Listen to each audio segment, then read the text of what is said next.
Hey guys, welcome to another review. Today we're going to be talking about Chrono Trigger for the DS.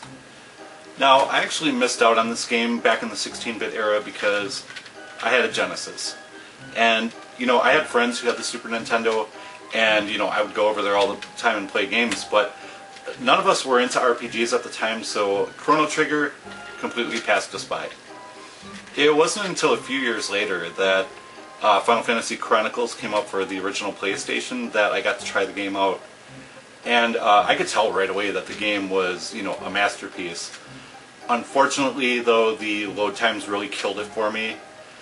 Every time you had to do something in that game, it would be accompanied by a load time. So anytime you go in the menu, you exit the menu, go into battle, out of battle, new screen, new town, whatever, there was a loading screen with it. So, it really added to how long everything took. And it got to the point where later on in the game, I would kind of dread finding equipment and stuff because I was like, oh man, I don't want to dick around in the menu anymore because it's going to take forever.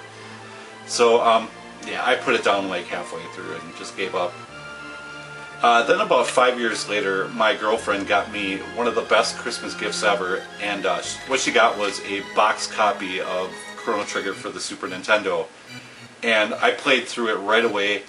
I loved every minute of it. It was only 25 hours, which is relatively short for an RPG, but it was just great 25 hours. Highly enjoyable, great music, story, everything. And then a couple years later, we got this for the DS. And I'm going to talk about that one right now, compare it a little bit to the PlayStation and the Super Nintendo original.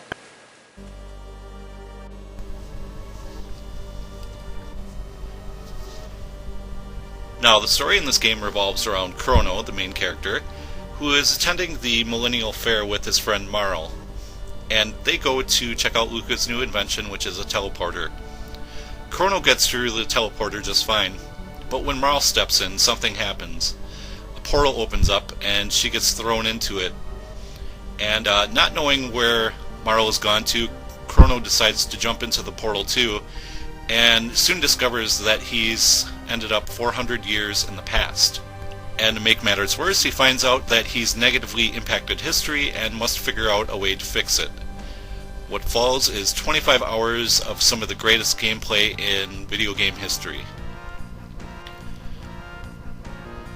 The combat in this game is kind of similar to a Final Fantasy game. It is turn-based, however it's kind of also active time, and your characters and enemies move around the field a little bit. You don't have control over where they go, but based on the location of your characters and your enemies, you can use certain tech attacks, which is this game's version of magic and special attacks. In addition to that, there's also double and triple tech attacks, which use 2 or 3 characters respectively. You have a nice variety of characters to use in the game. You have Robo, who you find in the future, Isla, who comes from the year 65 million BC, you get Frog in the year 600, and a couple of characters from your own era. In addition to that, there is a 7th kind of secret character that you find later on in the game. One really nice feature about this DS version is the fact that you can put all your battle commands on the bottom screen, which will unclutter the top screen and give you a better shot of the action. The soundtrack in this game was done by Yasunori Mitsuda, with a little bit of help from Nobuo Uematsu from the Final Fantasy franchise. And while I personally prefer the soundtrack for Xenogears myself, this soundtrack is outstanding. Every song on it is well written, well orchestrated, and very, very enjoyable to listen to. This game contains all the extra content that was found in the PlayStation version of the game without the horrible loading times, so it plays very much like the Super Nintendo version. And it's really hard to find something wrong with this game. It's just really well made all around. If I had to fault anything in this version, it's that you can't hook it up to a TV. But, that's a small thing. It's a fantastic game. Alright, before I wrap things up, I just wanted to talk about the pre-order bonus that came with the game, and that is the 2-song soundtrack.